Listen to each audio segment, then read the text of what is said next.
Halo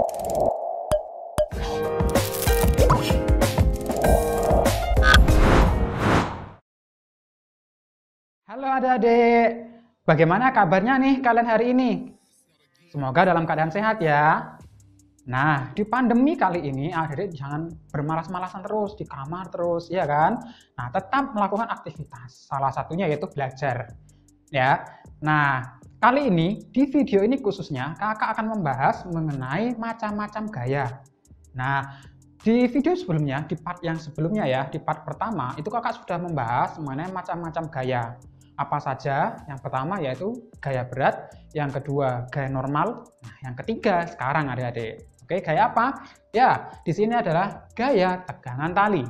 Ya, untuk yang keempat ada gaya gesek. Nah, kakak akan membahas dulu mengenai apa itu gaya tegangan tali.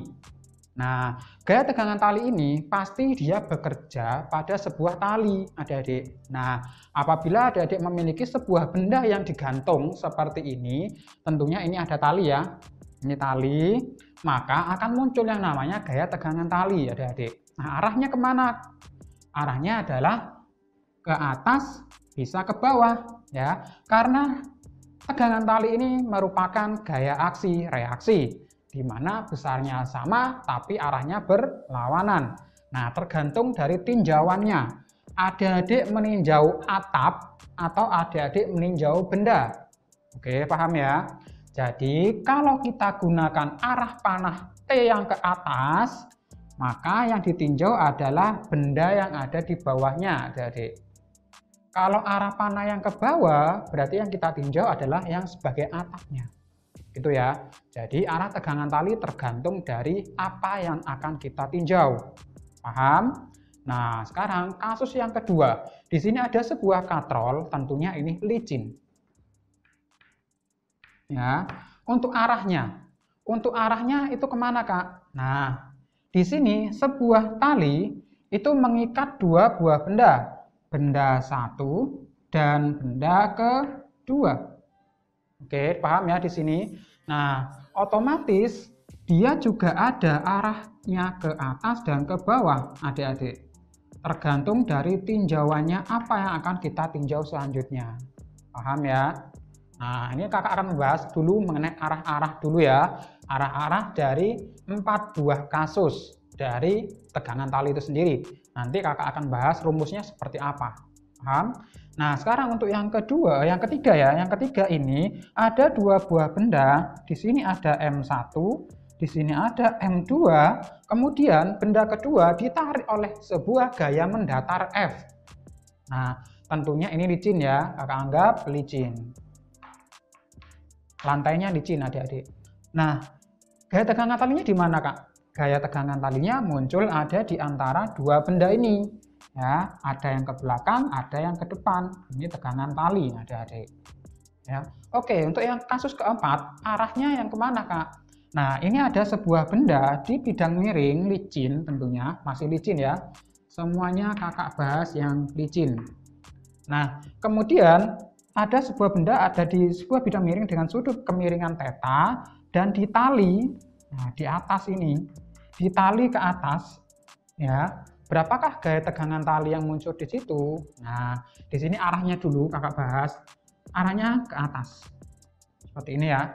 Arahnya ke atas, kemudian ada juga yang ke bawah. Nah, kalau ke atas berarti dia menarik benda. Kalau arahnya ke bawah, yang panahnya ke bawah ini berarti dia menarik ini ya, acuannya ini yang di atas atau temboknya ini yang di atas. Oke. Nah, tapi kali ini kita akan bahasnya itu biasanya acuannya terhadap benda, adik-adik, bukan terhadap dindingnya. Bukan terhadap dinding, terus kemudian ini juga bukan terhadap dinding. Jadi yang kita pakai adalah yang menarik benda. Seperti itu ya.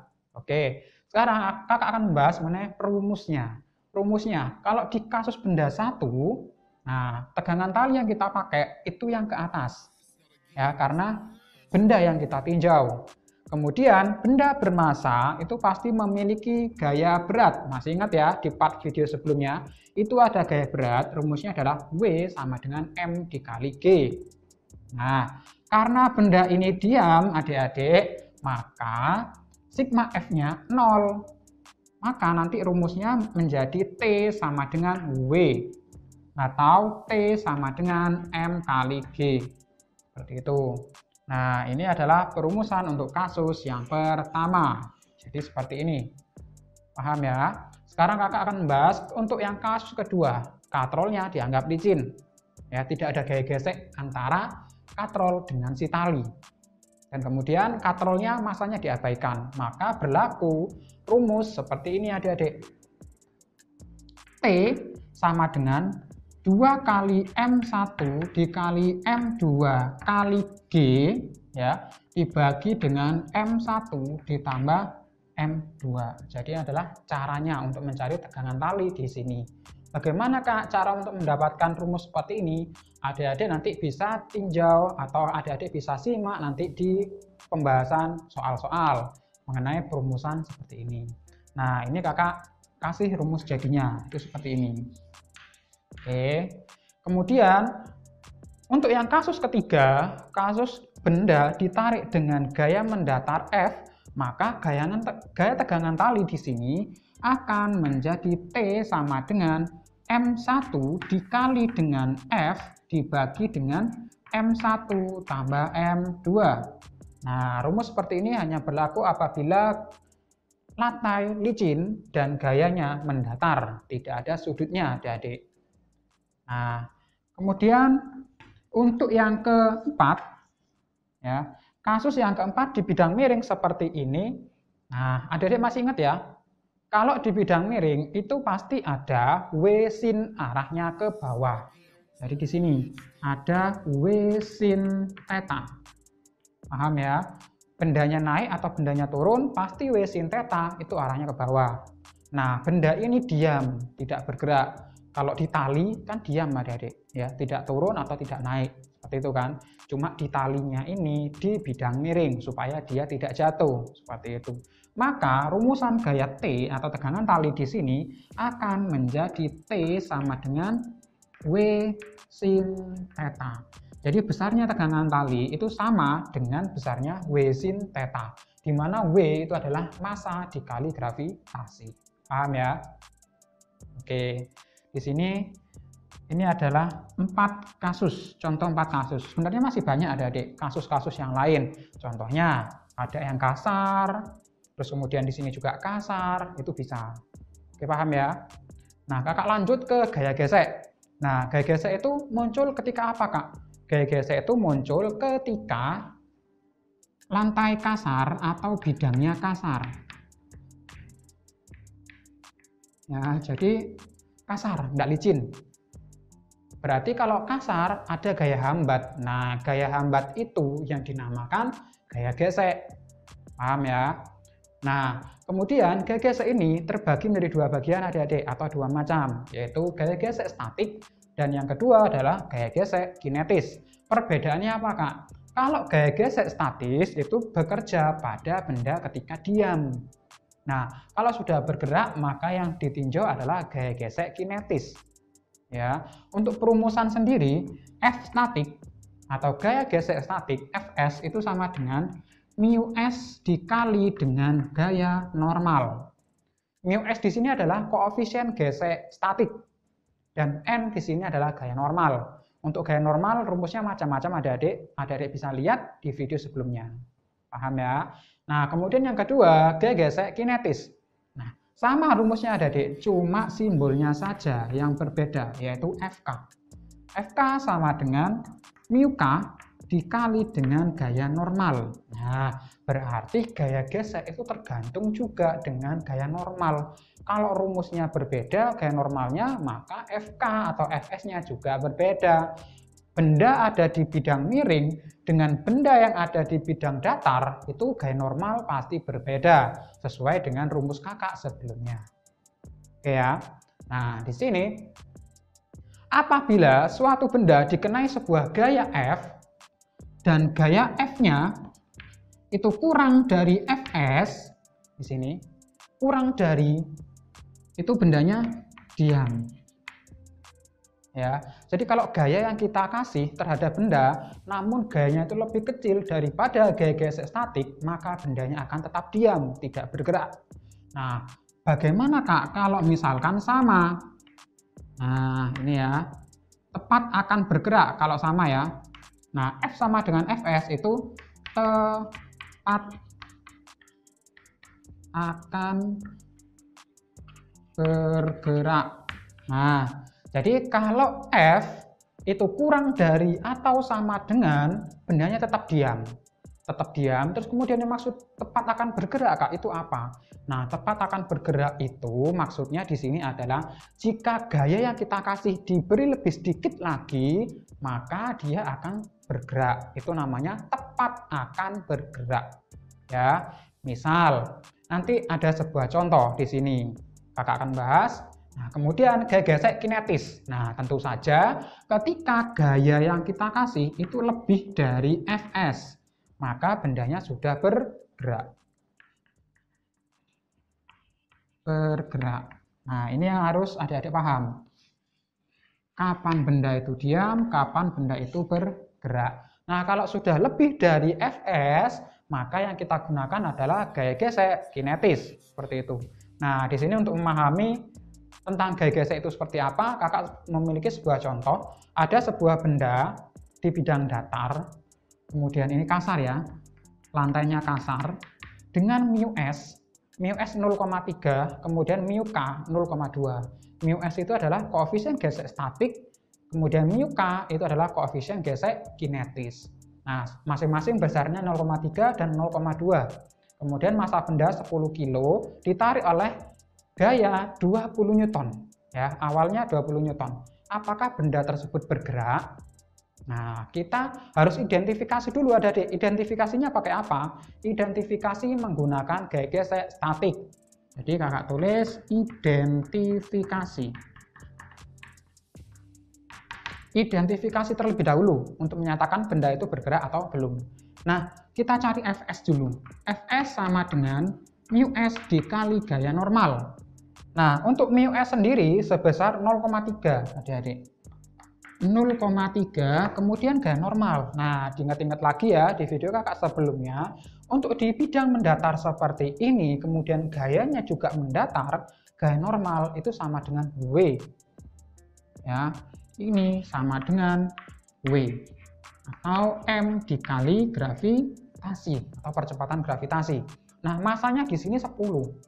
Jadi ini dikali 10, percepatan gravitasi kita pakai umumnya 10 ya. Nah, berarti sebesar 30 Newton.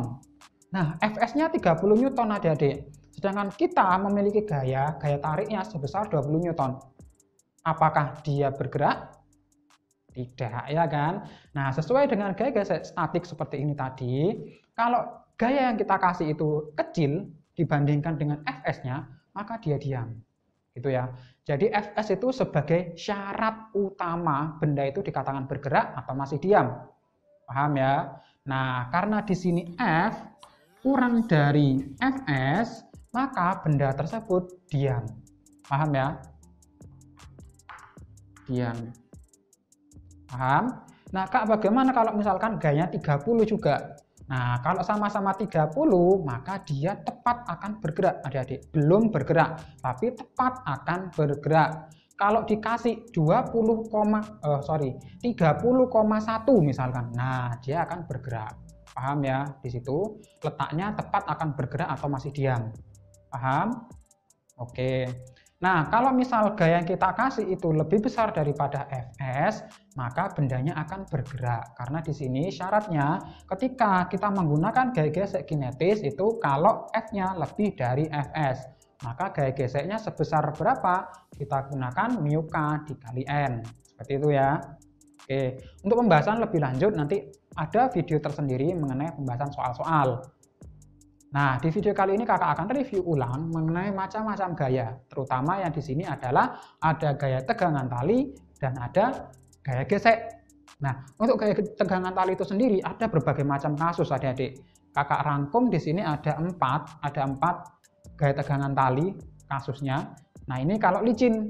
Kalau misalkan kasar, nanti adik-adik bisa mengembangkan lagi rumusnya seperti apa. Nah, seperti ini untuk benda yang digantung, maka rumusnya T sama dengan M kali G. Kemudian kalau pada katrol seperti ini, gaya tegangan tali itu bisa sebagai 2 kali M1 kali M2 kali percepatan gravitasi dibagi dengan jumlah dari masanya. Massa M1 ditambah massa M2. Jadi rumusnya langsung seperti ini. Oke, prosesnya nanti kakak ajari di video yang terpisah. Nah, untuk yang kasus ketiga, benda ditarik ya, ditarik dengan gaya mendatar, kemudian tidak ada gaya gesek, artinya dia licin. Maka untuk T, tegangan talinya itu rumusnya M1 dikali F. M1 itu adalah yang di paling belakang, dibagi dengan total dari massa. Kemudian untuk di bidang miring seperti ini, apabila sebuah benda bermassa M, kemudian ditahan oleh sebuah tali, maka tegangan talinya sebesar W sin theta, di mana W itu adalah massa kali percepatan gravitasi.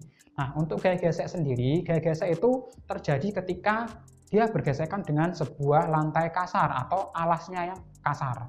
Ya, jadi di sini gaya gesek ada dua macam, gaya gesek statik dan gaya gesek kinetis.